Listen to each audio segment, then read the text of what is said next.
बिटिया, कुछ है क्या खाने को?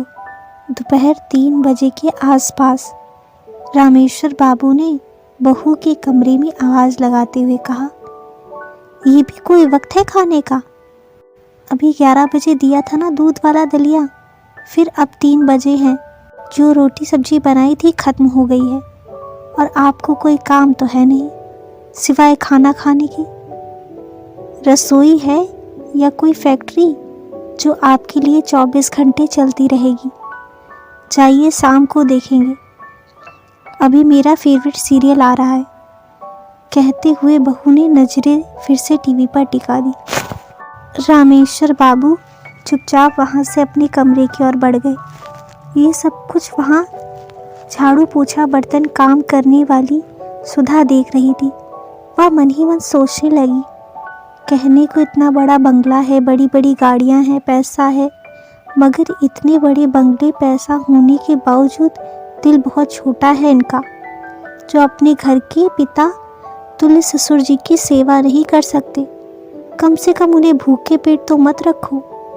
काश अगर मेरे ससुर जी होते तो मैं पिता की भांति उनकी सेवा करती। काम करते करते अचानक उसे स्मरण हुआ, न जाने कितने फल और बादाम काजू डाइनिंग टेबल पर पड़े पड़े सड़ते रहते हैं और अधिकतर बासी होने पर फेंक दिए जाते हैं। घर के बच्चे उन्हें देखते तक नहीं हैं क्योंकि उन्हें फ्रेश चीज़ें खाने का शौक है। उस पर आजकल वो क्या कहते हैं, हाँ, जंक फूड। वह तो उन चीज़ों के शौकीन हैं। ये फल मेवे वह देखकर अनदेखा करते हैं।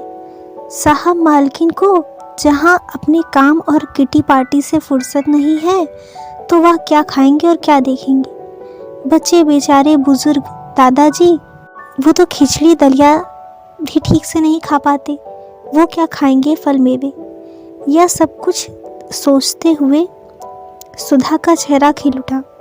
उसने एक मुट्ठी मेवा सिलबट्टे पर पीसे और जरा से दूध में एक पके केले के साथ मसल कर बुजुर्ग रामेश्वर बाबू को पकड़ा दिए और बोली, बाबूजी चुपचाप खा लीजिए, आपको भूख लगी है ना।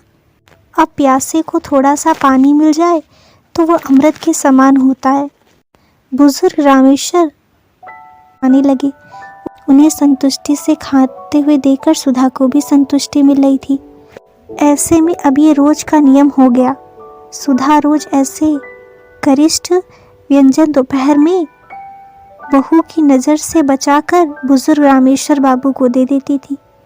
कभी आते जाते बच्चे देख लेते तो सोचते, दादाजी की आंखें कितनी कमज़ोर हो गई हैं, जो मम्मी की जगह काम वाली से न जाने क्या क्या मांगकर खाते रहते हैं। वहीं दूसरी ओर घर की बहू सोचकर खुश होती कि मेरे डांट डपट से बूढ़े पिताजी काबू में रहते हैं। तो वही घर का बेटा पिताजी की सुधरती सेहत देखकर सोचता कि उसकी पत्नी अपने ससुर जी का भरपूर ख्याल रखती है। और घर की काम वाली सुधा सोचती, उसकी तो नौकरी भी यही है और जिंदगी भी यही है, झाड़ू बर्तन करते करते न जाने कब सांसें छोड़ जाए।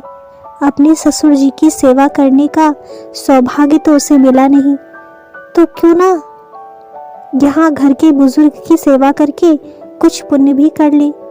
वहीं बुजुर्ग रामेश्वर बाबू सोचते कि अब सोचना समझना क्या है, दिन तो काटने ही है, भूखे रहकर मरने से अच्छा आखिरी वक्त में जो सेवा और सम्मान दे रहा है ले लो। और वह अक्सर सुधा को आशीर्वाद देते हुए सोचते, अगले जन्म में भगवान मुझे अमीर बनाना चाहे मत बनाना, बस बेटी देना या बहू देना तो ऐसे सुलझे हुए संस्कारों वाली सुधा जैसी देना।